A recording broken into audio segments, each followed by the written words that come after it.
안녕하세요. 비운 뒤 맑은 팟캐스트에 와주셔서 감사합니다. 저는 영국 런던의 워홀을 와서 살고 있는 누빔이라고 해요.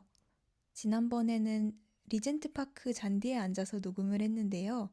오늘은 제 침대에서 녹음을 하고 있어요.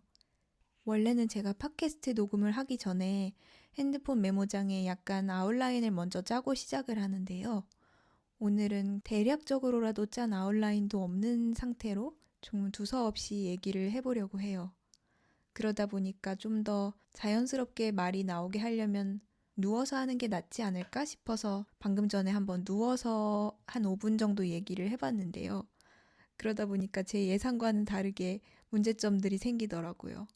일단 이렇게 앉아서 녹음할 때와는 다르게 목소리가 누우면 어떻게 되냐면 비운 뒤 맑은 팟캐스트에 와주셔서 감사합니다. 이렇게 되더라고요.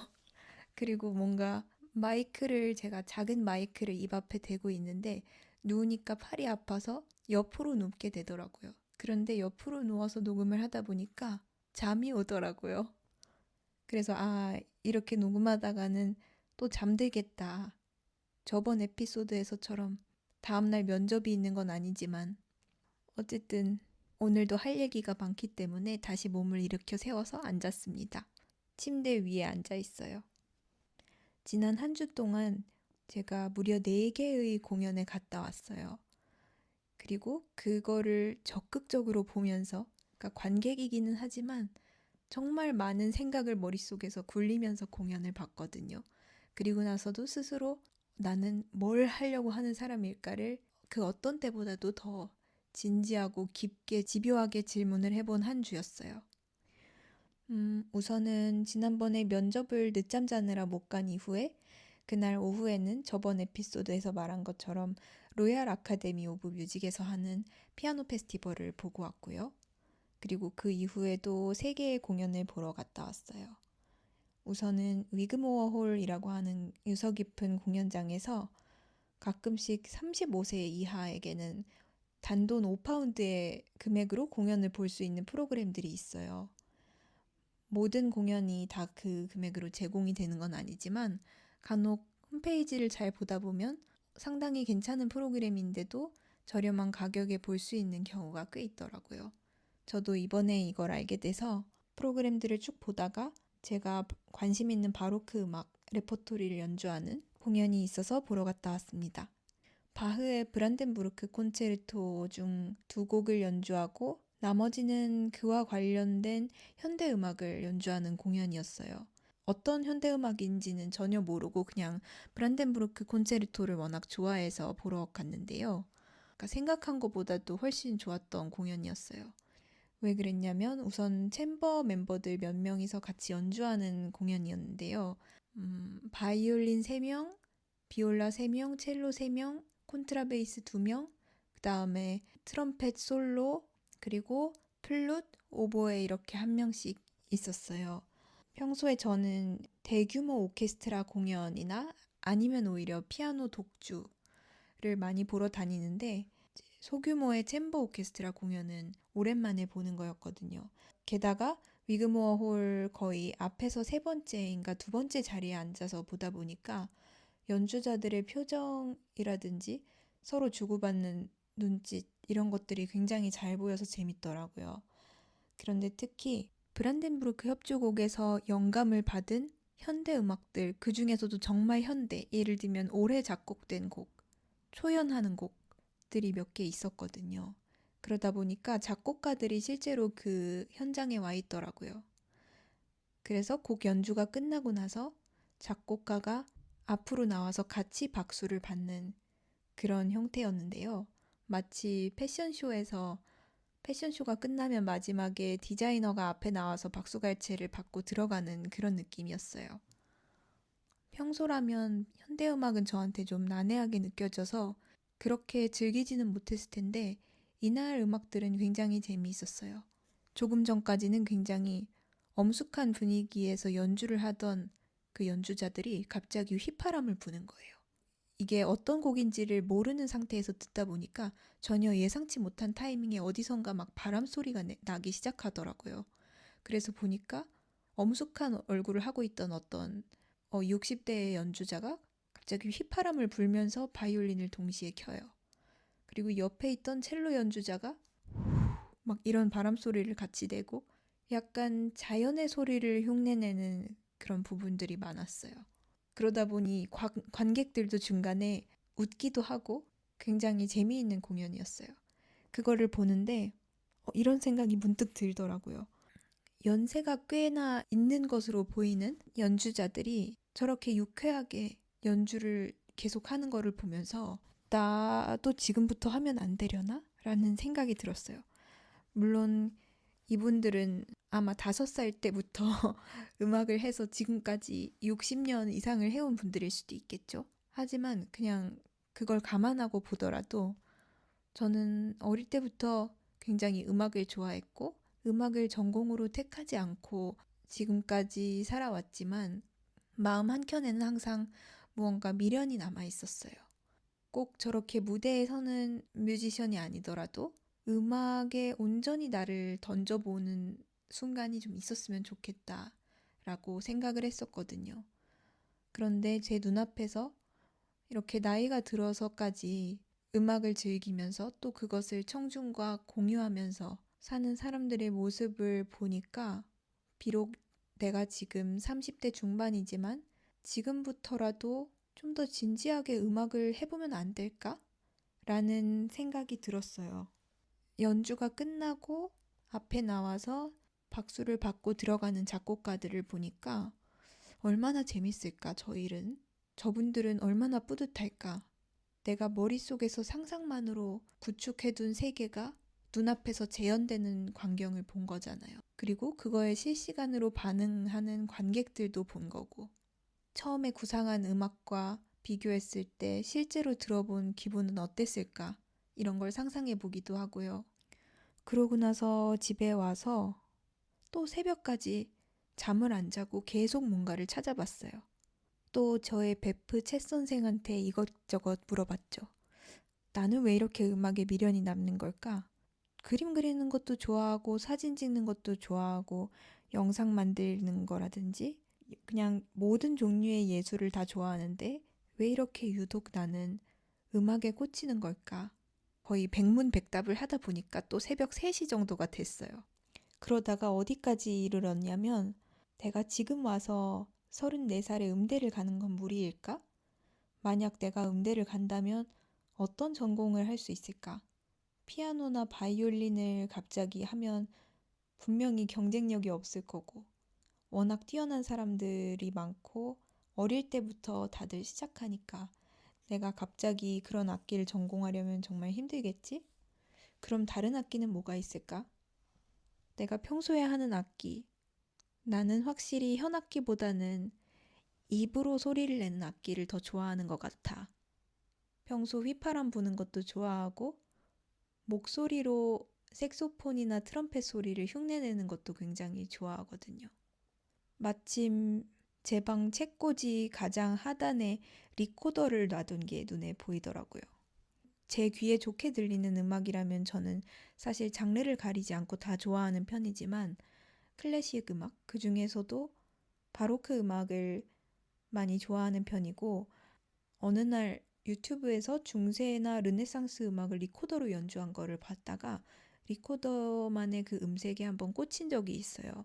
플룻이랑은 또 다르게 약간 좀 더 순수한 느낌, 뭐라고 말하긴 힘들지만 순수하고 좀 청아한 느낌이 있고요.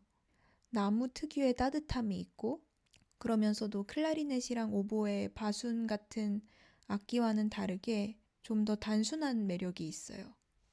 혹시 내가 이 리코더라는 악기로 음악을 지금부터 전공해 볼 수는 없을까? 라는 생각이 들어서 챗 선생한테 이번에는 이 주제로 여러 가지 질문을 던졌어요. 런던에는 혹시 리코더로 음악을 전공할 수 있는 대학이 있어? 이런 식으로 물어보다 보니까 한 3군데로 학교가 추려지더라고요. 저번에 한번 갔다 왔던 로얄 아카데미 오브 뮤직에도 알고 보니 리코더 전공이 있었고 그 다음에 로얄 칼리지 오브 뮤직, 그 다음에 트리니티 라반 이렇게 3군데에서 히스토리컬 퍼포먼스 전공이라고 해서 옛날 악기들을 가지고 연주를 하는 전공이 있더라고요. 예를 들면 하프시코드라든지 비올라 다감바라든지 이런 고악기들을 전공하는 과가 있었는데 리코더도 그러한 과 밑에 전공이 있더라고요. 그래서 검색을 하다가 우연히 마침 이틀 후에 리코더 페스티벌이라는 게 열린다는 걸 알게 됐어요. 그것도 명문인 로열 칼리지 오브 뮤직에서 리코더 전공 교수님들이 막 총출동해서 하루 종일 리코더 콘서트도 열고 리코더를 가르쳐주는 워크숍도 하고 그 다음에 졸업생들과 함께 토론을 하는 자리도 있고 교수님이 1대1로 지도해주는 마스터 클래스도 열리고 이거를 보는 순간 정말 이건 운명이구나. 또 제가 운명론자잖아요.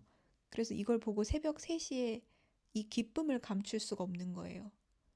도파민이 막 뿜어져 나오면서 잠은 다 달아나고 갑자기 막 흥분해가지고 바로 그 리코더 페스티벌을 예약을 했어요.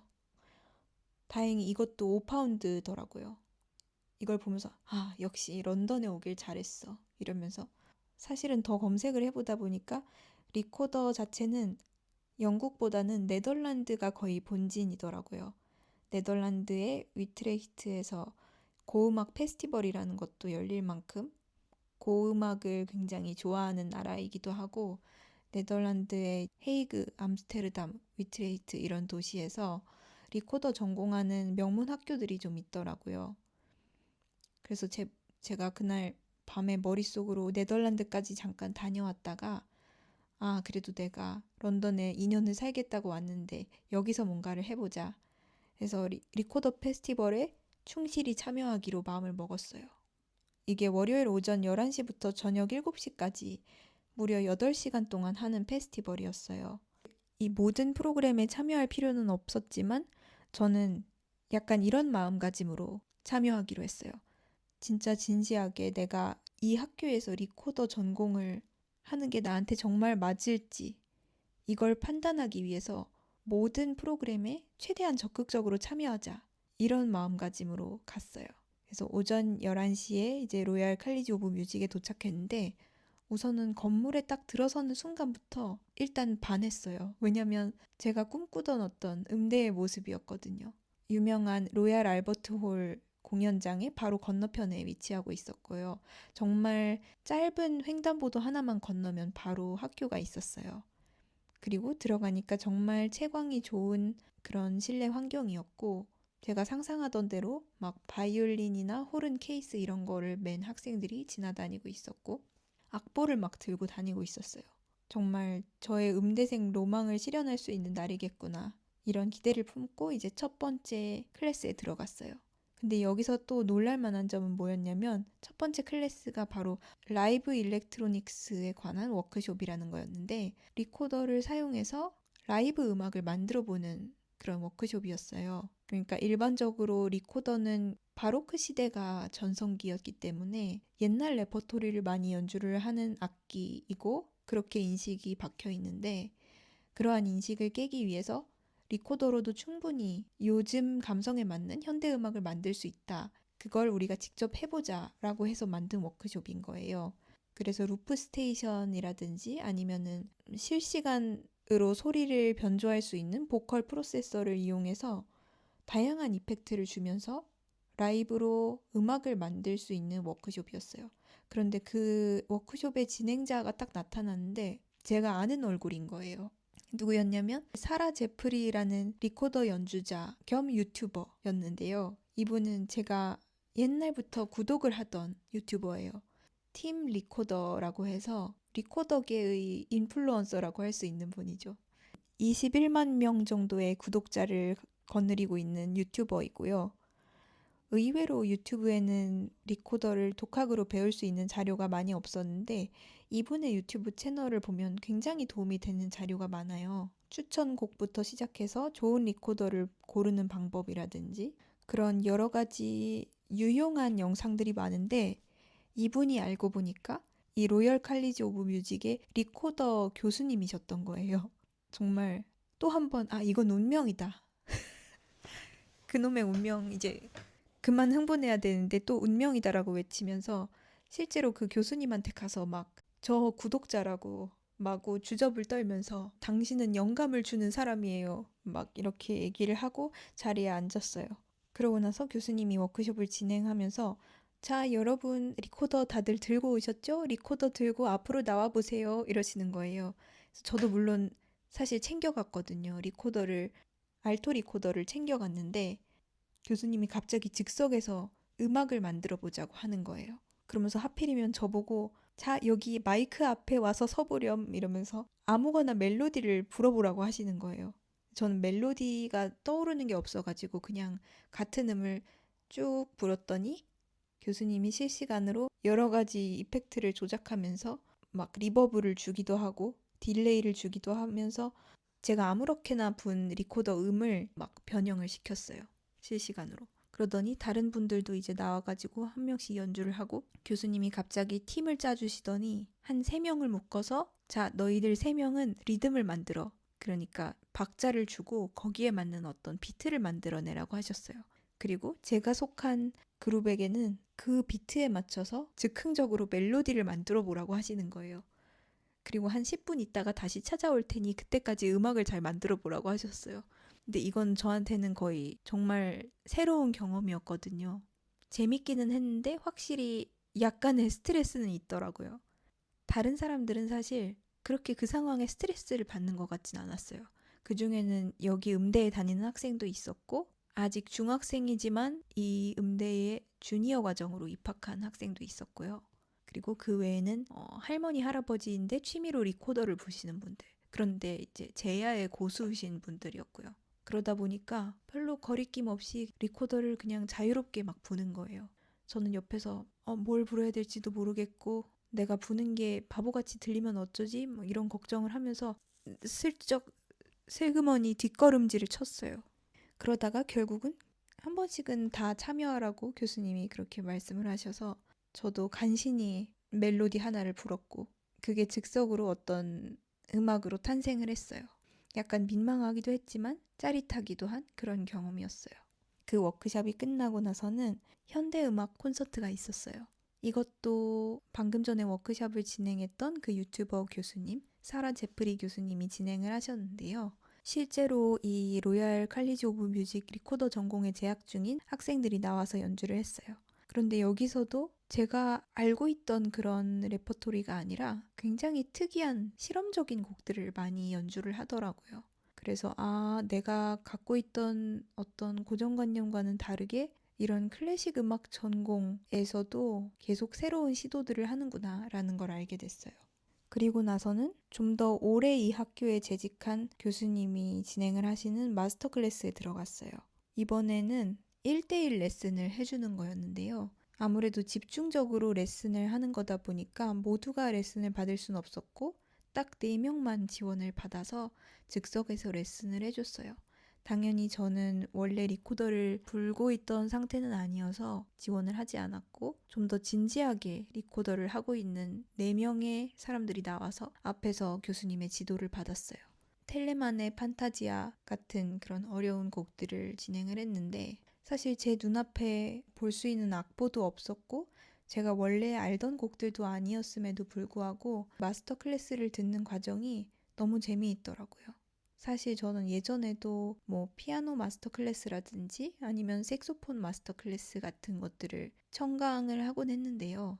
예를 들면 서울대 음대까지 가서 그런 클래스를 청강하곤 했는데 이날도 다시금 느꼈어요. 나는 음악 전공자도 아닌데 왜 이렇게 이런 진지한 음악 수업이 재미있지? 그리고 교수님이 하는 말들이 어느 정도 이해가 가는 거예요. 여기서는 호흡을 이렇게 하고 여기서는 박자를 이렇게 들어가고 이런 말들이 그냥 외계어처럼 들리는 게 아니라 제가 제대로 배워본 적은 없지만 뭔가 알 것도 같은 거예요. 물론 교수님이 정말 쉽게 설명을 잘해서 그런 것도 있겠지만 그냥 제가 다른 것들에 대한 진지한 강의를 들었을 때와 비교해보면 확실히 음악에 대한 강의를 들었을 때 제 집중도가 다른 것 같더라고요. 훨씬 더 몰입이 잘 되고 더 알고 싶어지고 내가 만약 조금이라도 불 수 있었다면 여기서 자원을 해서 교수님한테 수업을 받아보고 싶다고 느껴질 정도로 어느 정도 제 안에 이 열정이 있는 게 막 느껴지더라고요. 그래서 다시 한번 속으로 오늘도 집에 가면 채 선생하고 음대 진학에 대해서 논의해봐야겠다 이렇게 생각을 했죠. 그리고 다음 프로그램은 바로크 콘서트였어요. 아까 전에는 현대음악을 가지고 콘서트를 했다면 이번엔 정말 리코더의 전성기라고 할 수 있는 바로크 시대의 음악들을 학생들이 연주하는 콘서트였는데요. 여기서는 살짝 기가 죽었어요. 왜냐면 정말 어려운 곡들이었거든요. 딱 듣자마자 이거는 정말 다른 영역이구나. 연주자라는 것은 아무나 하는 게 아니다. 이렇게 높은 수준의 어려운 곡들을 감정을 실어서 그것도 한치의 오차 없이 실시간으로 무대 위에서 관객 앞에서 보여줘야 되는 자리인 거잖아요. 저는 이렇게 팟캐스트 녹음을 하면서도 수많은 실수를 하고 예를 들면 말이 생각이 안 나서 라고 한다든지 이런 것들을 나중에 다 편집 프로그램으로 자를 수가 있는데 이 연주자들은 그런 걸 전혀 할 수가 없는 거잖아요. 조금이라도 틀리면 그게 바로 관객한테 드러나고 그것 때문에 만약에 떨게 되면 그 떨리는 손가락마저 다 보이고 호흡이 흐트러져서 그게 음악에 또 영향을 미치고 그런 것들이 반복되다 보면 또 연주자로서의 어떤 평판이나 향후 진로에 금이 갈 수도 있는 거고 그러다 보니까 나는 아무래도 연주자는 안 되겠다 라는 생각이 막 들었죠. 그런데 그런 생각을 더 깊이 할 틈도 없이 거의 아이돌 스케줄로 이 모든 프로그램이 진행이 됐어요. 이 수많은 프로그램들 사이에 한 10분에서 15분 정도의 텀만 있었기 때문에 화장실만 갔다가 빨리 다시 강의실이나 아니면 공연장으로 들어가서 다음 프로그램을 들어야 했어요. 바로 그 콘서트가 끝나고 나서는 3D 프린터로 뽑은 리코더를 체험해 볼 수 있는 클래스에 들어갔어요. 이것도 굉장히 흥미로웠는데 막 18세기 이럴 때는 상하로도 리코더를 만들었대요. 정말 비싸고 차마 만져볼 수 없는 리코더였는데 이 학교에서는 리코더를 좀 더 누구나 불 수 있고 물론 지금도 접근성이 굉장히 좋은 악기이기는 하지만 좀 더 쉽게 접근할 수 있도록 3D 프린터로 리코더를 뽑아서 그 모델을 점점 발전을 시키고 있더라고요. 그래서 교수님이 전공생 몇 명을 앞으로 나오게 하시더니 갑자기 3D 프린터로 뽑은 똑같은 리코더 3개를 그 3명에게 쥐어주더니 이걸 불어봐라. 그러고 관객에게 그 소리를 들어보게 했어요. 처음엔 들어보니까 약간 좀 확실히 플라스틱스러운 소리가 나기도 하고 좋은 리코더로 음악을 연주했을 때와는 다르게 약간 평평한 느낌이 들더라고요. 그 다음에 교수님이 다시 한번 자 이번에는 너희가 한번 불어봤으니까 어떻게 하면 더 좋은 소리를 뽑아낼 수 있는지 연구를 해봐라. 그리고 잠시 시간을 주시더니 다시 한번 그 전공생들한테 3D 프린터 리코더를 불어보게 하셨는데요. 확실히 그 학생들은 전공자여서 그런지 좀 전에는 그냥 그렇게 평평한 소리를 내다가도 그 사이에 벌써 그 악기가 작동하는 메커니즘을 몸으로 익혔는지 아까보다 훨씬 더 울림이 있는 소리를 내더라고요. 저도 실제로 만져보고 불어보기도 하면서 재밌는 시간을 보냈습니다. 그 다음 프로그램은 마지막 프로그램이었는데요. 이게 사실 제일 이날의 하이라이트였어요, 저에게는. 사실 이쯤 되니까 7시간 동안 거의 쉬지 않고 이 많은 스케줄을 소화하다 보니 약간은 집에 가고 싶기도 했는데 이 마지막 프로그램은 로얄 칼리지 오브 뮤직의 리코더 전공을 한 학생들 그런데 이제 졸업한 지 꽤 되는 사람들을 초대해서 어떻게 살아가고 있는지 이야기를 들어보는 시간이었어요. 그래서 절대 놓칠 수가 없었죠. 사실 그게 제일 궁금하기는 했거든요.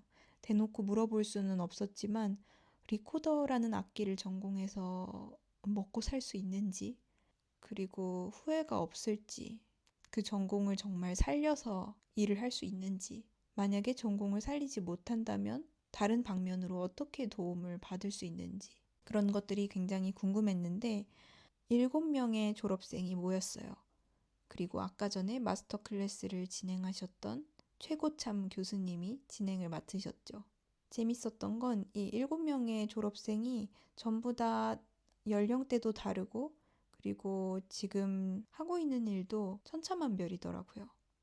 그리고 무엇보다 다들 굉장히 진솔하게 얘기를 해줘서 저도 정말 들으면서 진지하게 제 진로를 고민을 해볼 수가 있는 시간이었어요. 그 7명의 이야기가 완전히 디테일하게 기억이 나지는 않지만 한 명 한 명이 개성이 굉장히 뚜렷해서 이제 복귀를 해볼 수 있을 것 같은데 그 중에 한 반절 정도가 실제로 지금도 리코더를 연주하면서 살고 있더라고요. 연주한다고 하면은 무대 위에서 연주자로서 연주를 하는 거.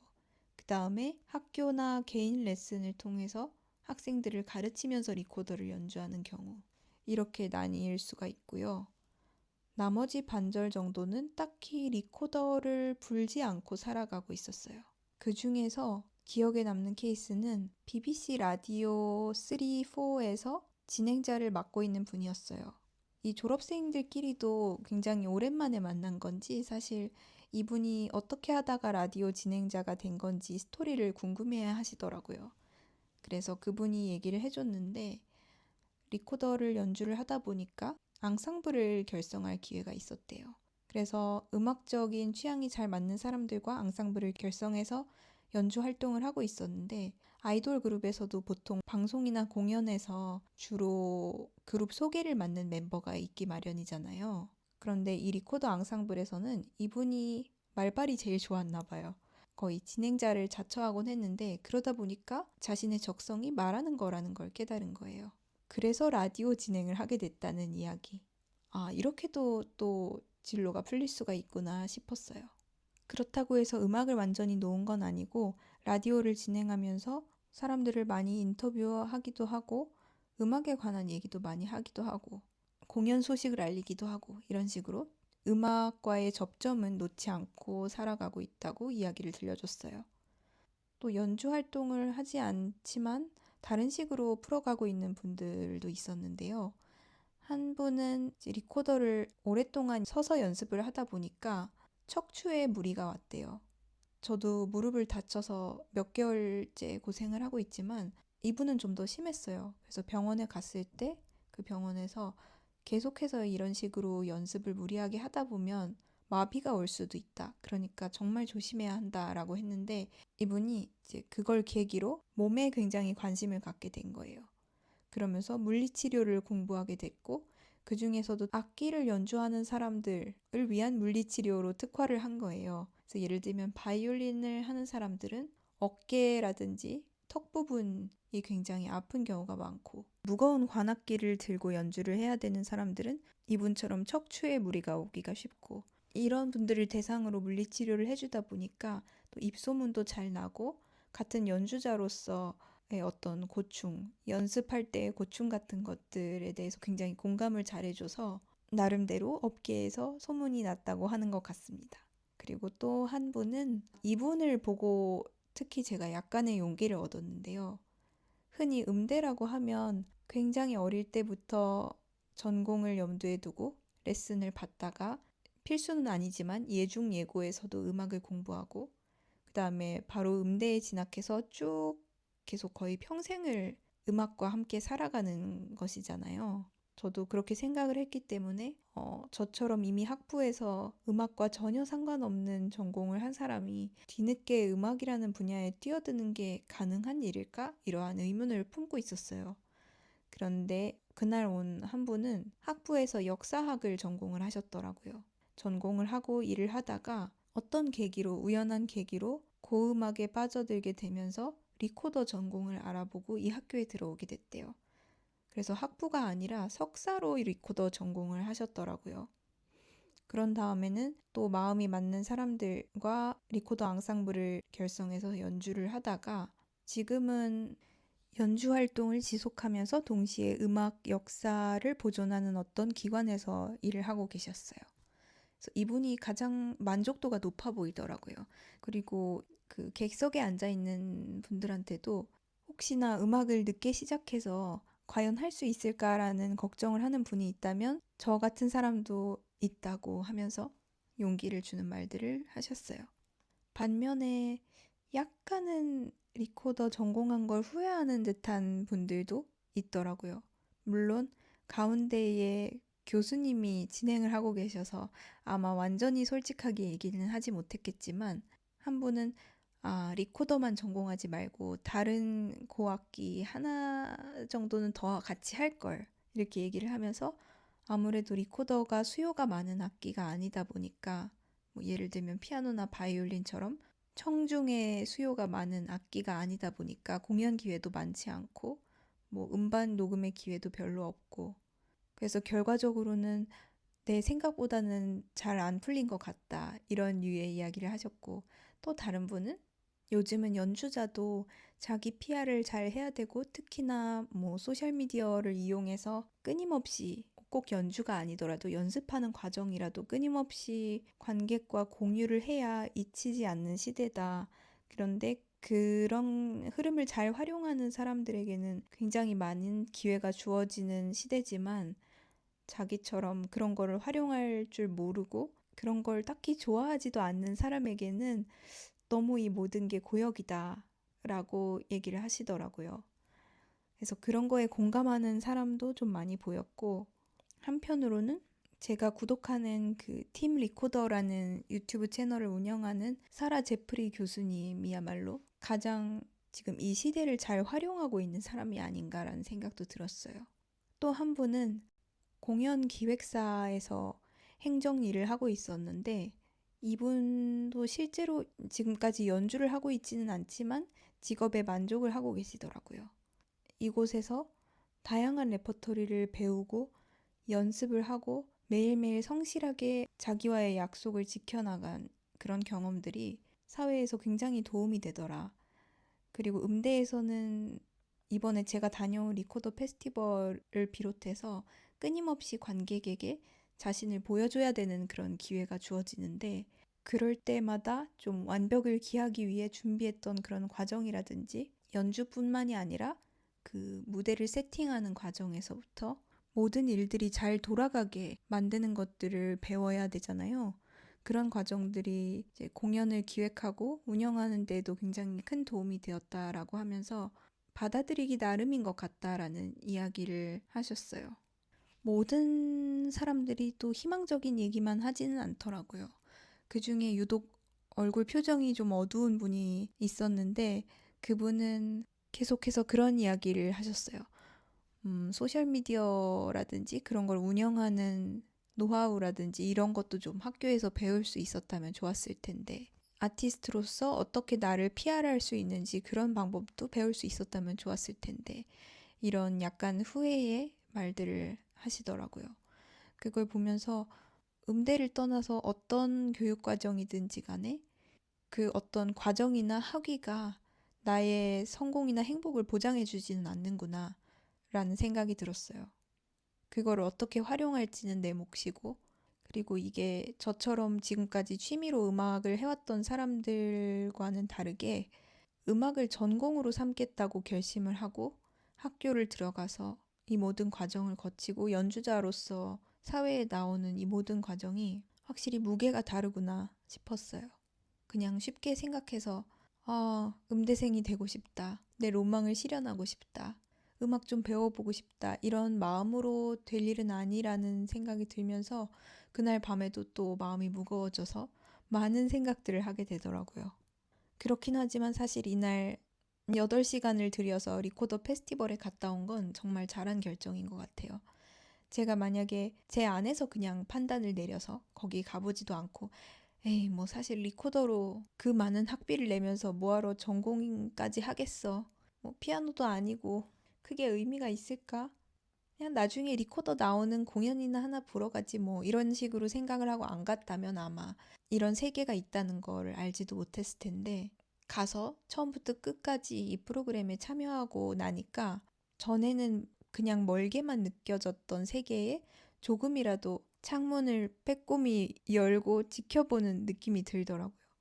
그전에는 그냥 밖에서 기웃기웃하면서 저 안의 세계는 정말 멋지겠지? 이렇게 상상만 했다면 이번에는 조금 고통스러운 모습도 보고 상상했던 대로 멋진 모습도 보고 제가 닮고 싶은 모습도 보고 제가 예상치 못했던 의외로 현대적인 모습도 보고 그런 경험이었습니다. 그리고 집에 와서는 정말 구체적으로 더 정보를 찾아보기 시작했어요. 실제로 이 학교에 입학하려면 언제까지 지원을 해야 되고 오디션 곡은 어떤 건지 그리고 그 오디션 곡을 찾아서 실제로 불어보기도 했는데요. 저는 사실 굉장한 초보자라서 어려운 곡들을 부는 게 너무 힘들더라고요. 일단 올라가지도 않고 소리가. 그래서 오늘도 이 녹음할 때 리코더 소리를 한번 들려드리고 싶어서 몇 가지 곡들을 앞부분만 연주를 해봤는데 아마 그냥 웃음이 나오는 소리일 거예요. 그래도 저의 현재 상태를 기록해 놓는 게 의미가 있을 것 같아서 부끄러움을 무릅쓰고 삑삑거리면서 리코더를 한번 불어봤습니다.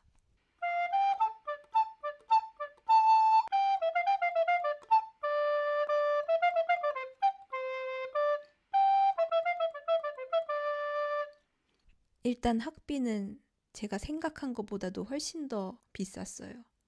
영국인이면 9,000파운드 정도인데 영국인이 아닌 인터내셔널 스튜던트의 경우에는 3만 파운드나 되더라고요. 1년에. 그러니까 거의 6천만 원? 6천만 원의 학비를 내고 다녀야 되는 거죠. 그리고 학부 과정으로 간다면 3, 4년 정도를 다녀야 되고 석사로 만약에 간다면 2년을 다녀야 돼요. 그리고 뛰어난 학생이라면 1년으로 단축시켜 줄 수도 있지만 보통은 2년을 다니는 것 같더라고요. 그렇게 따지면 1억 2천만 원이 드는 거죠. 그래서 그거를 생각하면 내가 1억 2천만 원을 들여서 34살에 갑자기 그것도 34살에 입학할 수 있는 것도 아니에요. 올해 10월 달에 지원을 하면 내년 9월에 입학할 수 있는 시스템이더라고요. 그리고 당장 올해 지원할 실력이 안 되기 때문에 1년을 연습해서 내년에 제가 지원을 하게 되면 36살에 입학을 하게 되는 거예요. 그리고 2년을 다니고 나면 저는 거의 40살이 되겠죠. 그런 것들을 벌써 또 저는 시뮬레이션을 막 돌리기 시작한 거예요. 그러다 보니까 벌써 막 결론에 도달했죠. 안 되겠다. 안 되겠다. 정말 재밌게 리코더 페스티벌까지 다녀왔지만, 이것까지는 아닌 것 같다. 그런데 왠지 거기서 그냥 포기해버리고 싶지가 않은 거예요. 왜 이렇게 음대에 자꾸 미련이 남는지는 모르겠지만, 그래도 끝까지 어떻게든 방법을 찾아보자 라는 생각에 교수님한테 1대1로 받을 수 있는 레슨이 있는지도 알아보고, 리코더 전공이 아닌 다른 음대 전공을 내가 할 수 있는 건 뭐가 있을까 이런 것도 찾아봤어요. 그러다가 문득 또 찾게 된 게 제가 좋아하는 유튜버 중에 손모은이라는 분이 있거든요. 이분은 프랑스에 있는 음악원에서 교수로 일하고 계신 그러면서 활발하게 재즈 바이올리니스트로도 활동을 하는 분인데요. 이분이 프랑스에서 음악을 하고 살아가는 브이로그를 제가 평소에 보면서 그런 삶에 대해서도 좀 로망을 품고 있었어요. 마침 저는 프랑스어를 예전부터 정말 좋아하기도 해서 지금도 배우고 있고 프랑스라는 나라에 이상하게 예전부터 꽂혀서 최근에도 사실 서점에 가서 영어 원서를 하나 골라서 또 읽자 하고 고르다가 어떤 미국인이 프랑스인과 결혼을 하게 되면서 프랑스어를 사용하는 이제 스위스 제네바에 가서 살면서 겪는 좌충우돌 에피소드를 재미있게 풀어낸 어떤 에세이를 제가 샀어요. 그래서 그걸 읽으면서 또 프랑스어의 묘미를 많이 느끼고 있었는데 그러던 차에 제가 이 영국 음대의 학비에 굉장히 충격을 받고 오늘은 결국 프랑스 음대까지 알아봤어요. 파리나 파리 근교에서 다닐 수 있는 음악 학교 중에서 리코더 전공이 있는 학교들을 쫙 찾아보고 학비를 조사해 보니까 정말 확실히 더 싼 거예요. 그냥 제 기준에서는 학원 다니는 느낌 정도의 학비. 아무튼 훨씬 더 저렴한 학비였고 저에게 정서적으로 더 맞을 것 같은 사실 알 수는 없지만 정서적으로 더 맞을 것 같은 프랑스에서 살면서 음악을 공부할 수 있는 거고 그러다 보니까 이것도 하나의 옵션으로 저는 남겨두고 있어요. 그런데 오늘은 이제 리코더 전공에만 국한하지 않고 작곡이라는 전공에 대해서도 생각해 보기 시작했어요. 왜냐면 제가 왜 음악을 하고 싶어 하는가를 생각해 봤을 때 음악은 저한테 그런 의미가 있더라고요. 음악은 시간의 예술이잖아요. 예를 들면 저는 그림 그리는 것도 좋아하고 사진 찍는 것도 좋아하지만 이거는 전부 다 한 장면에 이렇게 정지되어 있는 형태라면 음악은 시간의 흐름에 따라서 감정이 계속 변화하는 것을 포착하고 표현해내는 예술이잖아요. 그게 저한테 너무나 큰 매력으로 다가오더라고요. 영화라는 장르도 저한테 굉장히 매력적이지만 영화나 드라마를 보면 어떤 스토리를 해석해야 되잖아요. 하지만 음악은 듣는 순간부터 어떤 느낌이 오고 감정을 느끼게 되잖아요. 그래서 저한테는 아무래도 감각이 먼저 열리고 그 다음에 의미를 찾아가는 그런 스타일이 맞겠다는 생각이 들었어요. 그래서 다시 질문을 던졌죠. 연주자가 아니라 만약에 작곡가로서 음악을 한다면 나는 잘 할 수 있을 것인가? 작곡을 해본 적은 있는가? 라고 자문을 해보니 있더라고요. 제대로 한 것도 아니고 많이 해본 것도 아니지만 아무도 시키지 않았는데 하긴 했어요. 일단 가장 어릴 적 기억으로 거슬러 올라가면 저는 부모님이 맞벌이셨기 때문에 집에 주로 심심하게 그냥 혼자 놀거나 아니면 동생이랑 같이 장난감 갖고 놀거나 하면서 어린 시절을 보냈는데, 그때 제가 제일 자주 하던 게 봉테이프를 사서 라디오에 넣고 아무거나 녹음을 하는 일이었어요. 그때 주로 말로 많이 녹음을 하긴 했지만 가끔씩은 노래를 흥얼거리거나 아니면 그때도 리코더를 불거나 휘파람을 불거나 하는 식으로 음으로 뭔가를 표현하는 경우가 굉장히 많았어요. 그러다가 하루는 저랑 동생이랑 되게 자주 하던 게임이 있었는데, 그 게임을 제 머릿속에서 떠올리면 느껴지는 감정을 음악으로 흥얼거렸던 기억이 아직도 나요. 초등학교 저학년 때였는데 나름대로 고심해서 멜로디를 떠올렸던 기억이 나고요. 그 다음에는 이제 대학교 때 제가 원래는 그냥 점수 맞춰서 경영학을 전공을 했는데 경영학과 수업보다는 항상 다른 거에 관심이 많았어요. 그러다가 어느 날은 디자인에 너무너무 관심이 많아져서 안 되겠다. 이거는 전공을 바꾸지는 못하더라도 부전공으로라도 해야겠다 싶어서 시각 디자인을 부전공을 했거든요.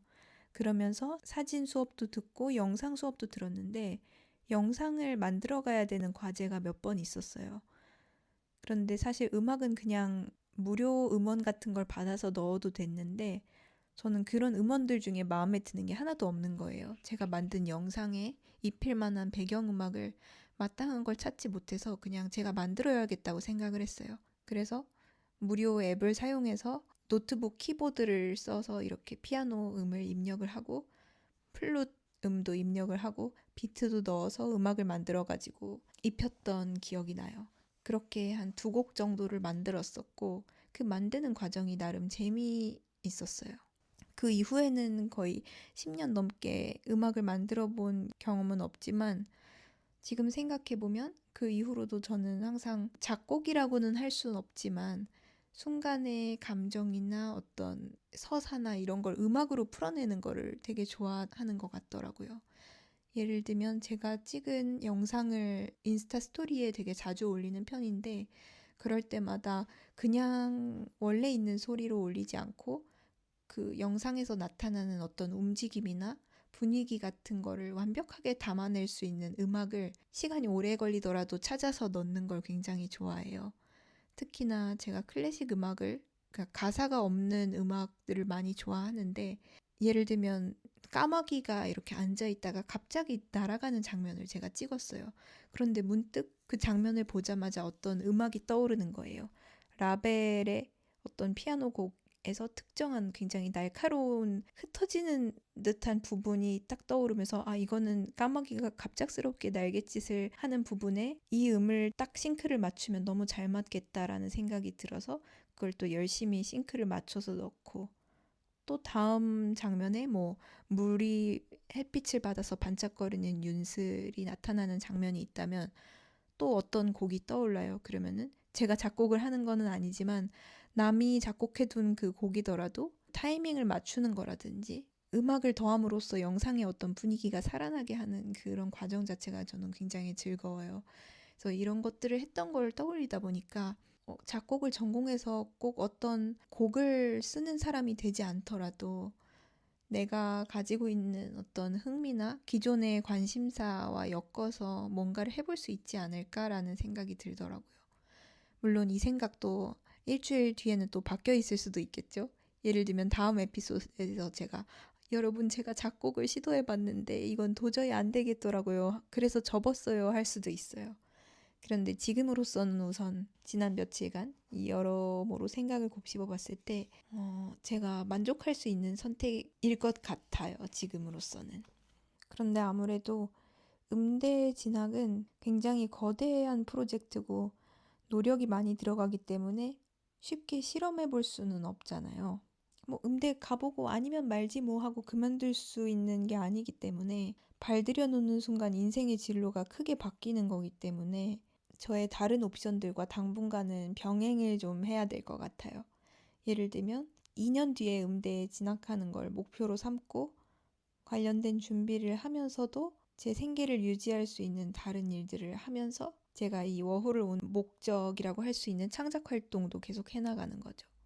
사진도 찍고 만화도 그리고 영상도 만들고 그 모든 것들을 최대한 제 본업처럼 열심히 하기 위해서 요즘 많은 계획을 세우고 있어요. 원래 저는 계획을 잘 짜는 타입이 아니라 즉흥적으로 모든 거를 하기 때문에 그냥 사라지는 대로 살고 있었는데 요즘 거의 벅차도록 너무 하고 싶은 것들이 많고 기웃기웃하고 싶은 분야가 많다 보니까 사는 동안 이걸 다 하려면은 좀 더 부지런해져야겠다, 계획적으로 살아야겠다 싶더라고요. 그런데 30년 넘게 계획 없이 마음 가는 대로 살다 보니까 그게 어려워서 오늘은 유튜브를 열심히 찾아봤어요. 굉장히 도움이 되는 게 있어서 공유를 하고 싶은데요. 이 채널 이름은 나 자신이 되는 법 비셀프라는 건데요. 이 유튜버는 나 자신답게 사는 법을 연구하는 거에 늘 관심이 있었다는 걸 깨달았대요. 그래서 이 채널을 시작하고 자신을 탐구해 나가고 그렇게 살아가는 노하우를 굉장히 이해하기 쉽고 깔끔하게 영상으로 풀어내시더라고요. 그래서 그 중에서 저는 오늘 방황을 끝내드립니다. 탐색만 하는 2030 인생 꼬이는 과정이라는 영상을 봤어요. 사실 이 제목만 보면 굉장히 자극적이고 유튜브에 많이 올라와 있는 그런 영상 중에 하나가 아닐까 저도 처음엔 생각을 하고 그냥 눌렀거든요. 일단 56만 뷰나 됐기 때문에 클릭을 안 할 수가 없었어요. 그런데 다 보고 나니까 실제로 굉장히 도움이 되는 내용이 많더라고요. 이 영상도 그렇고 인기도 순으로 정렬을 했을 때 세 번째에 있는 나를 제대로 알기 위한 세 가지 방법, 내가 뭘 원하는지 모를 때 자아 성찰. 이 영상과 함께 보면서 제가 몇 가지 메모를 했는데 혹시나 저처럼 같은 고민을 하고 있는 분들한테 도움이 될까봐 공유를 해드릴게요. 보통은 정체성을 탐색을 하느라 많은 시간을 가지잖아요. 내가 뭘 좋아하는지 모르겠어서 여러모로 탐색을 하는데 이분은 정체성 자본 쌓기의 중요성을 강조를 해요. 정체성 탐색만 계속 하는 게 아니라 사실은 정체성 자본을 쌓는 시간이 중요하다. 이건 어떤 뜻이냐면 내가 뭘 잘하는지, 어떤 가치를 추구하는지 탐색하는 것도 중요하지만 거기서 어느 정도 단서를 얻은 이후에는 실제로 그 선택한 일을 오랫동안 해서 내가 추구하는 걸 자신의 일부로 만드는 게 중요하다. 물론 처음에는 그 길이 맞는지 나한테 정말 옳은 길인지 알 수가 없기는 하지만 이렇게 정체성 자본을 쌓는 과정을 거치다 보면 또 다른 길이 펼쳐지게 되는 거예요. 항상 우리는 뭔가 올바른 선택을 하려고 하잖아요. 저만 해도 어떻게 하면 최적화된 선택을 할 수 있을까 하면서 매일매일 챗 선생이랑 시뮬레이션을 돌리잖아요. 그런 탐색의 과정도 물론 중요하지만 내가 일단 어떤 선택을 하고 나면 그 선택을 올바르게 만드는 게 더 중요하다. 라는 메시지를 영상에서 전달하고 있었어요. 그래서 탐색은 최대한 데드라인을 정해놓고 밀도 있게 진행을 하고 내가 설정해둔 데드라인이 오면 그 탐색한 걸 바탕으로 용감하게 뛰어드는 게 중요하다. 예를 들어 점심시간 1시간이 있는데 내가 뭘 먹을지 탐색을 30분 하다 보면 점심을 못 먹게 될 수가 있는 거죠. 저는 이걸 보고 제 사례가 떠올랐는데 전 실제로 넷플릭스를 딱 켜놓고 뭘 볼지 고민하다가 한 40분이 지나가 버리는 경우가 좀 많아요. 왜 그러냐면 그냥 아무거나 한번 재미없을지도 모르겠지만 그냥 보면 되는데 저는 제 시간을 낭비할까 봐 그렇게 걱정이 되나 봐요. 사실은 누워서 그냥 낭비하는 시간도 상당히 많은데 말이죠. 어떻게 하면 더 재밌는 영화를 봤다고 소문이 날까? 이런 것처럼. 최적의 영화, 정말 내가 좋아할 만한 취향의 영화, 평점 높은 영화 이런 걸 찾기 위해서 열심히 막 뒤지다 보니까 시간이 많이 흘러 있는 거예요. 근데 그게 인생에서도 일어날 수 있는 거죠. 저에게 워홀 비자가 2년이 주어지는데 예를 들어서 제가 어떤 일에도 용감하게 뛰어들지 못하고 한 6개월, 1년 동안 탐색을 하면 제 비자 기간은 이제 1년밖에 안 남는 거잖아요. 그거를 생각하고 나니까 조금이라도 이제 어느 정도 갈피가 잡히면 용감하게 좀 뛰어들어야겠다라고 생각을 했어요. 저는 그래서 저 나름대로 선언문을 하나 작성을 해봤어요. 아직 완전히 다듬은 건 아니지만 이 팟캐스트는 이런 저의 모든 과정을 공유하기 위해 만든 거기 때문에 한번 읽어볼게요. 제가 지금까지 발견한 저의 정체성을 한번 정리를 해봤어요. 예전에는 그저 중구난방이라고 생각했던 제 인생인데 가만가만 이렇게 생각을 해보면 나름 하나로 묶을 수가 있겠더라고요. 저는 우선 다양한 방식을 통해 제 감정이랑 제가 느낀 바를 표현하는 걸 좋아하는 사람인데요. 그 표현 방식은 사실 어떤 것이든 상관없어요. 사진일 수도 있고 영상, 일러스트레이션, 아니면 음악, 연주가 될 수도 있고 작곡일 수도 있고요. 그리고 언어가 될 수도 있고 그건 말하기일 수도 있고 글 쓰는 거일 수도 있어요. 그리고 글인 경우에는 소설일 수도 있고 에세이일 수도 있어요. 어떤 것이든 상관이 없고 만화일 수도 있고요. 그런데 어떤 수단으로든 간에 제가 직접 겪은 것을 표현하는 게 중요해요. 예를 들면 어떤 클라이언트가 맡긴 프로젝트가 아니라 이런 낯선 도시에서 살아가면서 느낀 감정, 단상 이런 것들을 저만의 표현 방식으로 예술적으로 표현을 해서 다른 사람과 공유하는 거, 누군가에게 건네는 거. 그래서 그 사람이 그걸 보고 어떤 영감을 받을 수 있게 하거나 자기 마음을 들여다볼 수 있게 도와주거나 그럴 때 저는 굉장히 뿌듯함을 느끼는 것 같아요. 어떤 표현 방식이든 상관없다고 정의를 하고 나니까 조금 더 마음이 편해지더라고요. 그게 꼭 음악일 필요도 없는 거죠.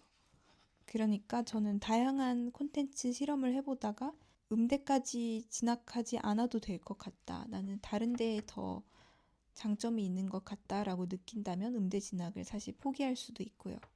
중요한 거는 제가 여기 온 목적을 잃지 않는 거예요.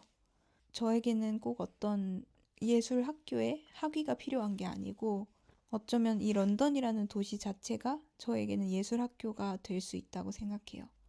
다만 졸업장은 없겠죠.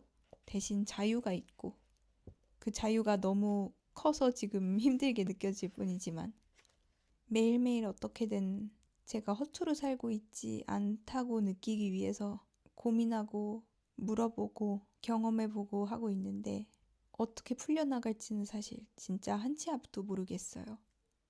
그럼에도 불구하고 저는 남들이 보는 제 성과보다 제가 매일매일 저만의 방향성대로 하루를 채워가는 용기를 가지려고 해요. 창작 활동을 할 시간과 에너지를 남겨두기 위해서 아마 저는 정규직이 아니라 파트타임을 할 것 같은데요. 그 파트타임을 하면서도 그게 저의 예술 활동을 위한 투자라고 생각을 하려고요. 그리고 제가 겪는 모든 순간은 창작의 재료가 될 거고 그냥 런던에서 이 모든 것들을 처음부터 시작한다는 마음가짐으로 임하려고 해요. 잘 될지도 알 수 없고 사실 이러다 망할 수도 있지만 망해봤자 최악이라고 해봤자 그냥 아무것도 안 하는 것보단 낫다고 생각이 들어요.